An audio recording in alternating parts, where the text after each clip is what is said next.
বিশ্বকাপের উন্মাদনায় যখন পুরো দেশ ফুটবল ঝড়ে কাঁপছে, তখন ঢাকা বিশ্ববিদ্যালয়ের রাজু ভাস্কর্যের সামনে সবার নজর কেড়ে নিচ্ছেন এক ব্যতিক্রমী মানুষ।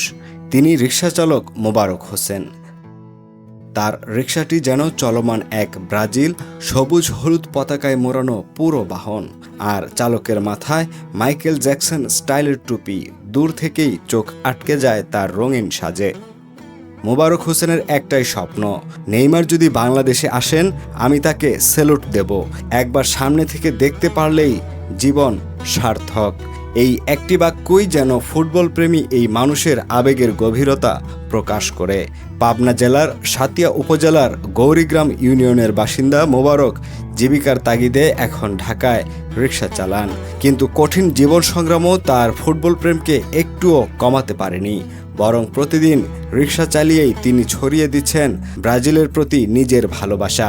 তিনি বলেন, ছোটবেলা থেকেই ব্রাজিলের খেলা দেখছি, কিন্তু নেইমারের খেলা দেখে আমি মুগ্ধ হয়ে যাই। ওর ড্রিবলিং, গতি আর মাঠে লড়াই করার মানসিকতা তাকে ব্রাজিলের আরও বড় সমর্থক বানিয়েছে।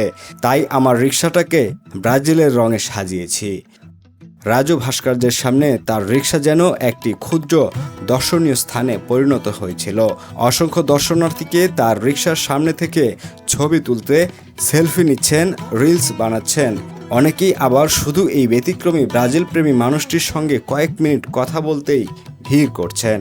বিশ্বকাপের আবহে যখন শহর জুড়ে ফুটবল নিয়ে উন্মাদনা, তখন মোবারক হোসেনের এই ভালোবাসা যেন প্রমাণ করে ফুটবল শুধু একটি খেলা নয়, এটি কোটি মানুষের আবেগ, স্বপ্ন আর ভালোবাসার নাম। আর সেই ভালোবাসার এক জীবন্ত প্রতিচ্ছবি হয়ে উঠেছেন ব্রাজিল প্রেমী রিকশাচালক মোবারক হোসেন। ইফতেখারুল আলম সজীব, ঝিনেদা টিভি।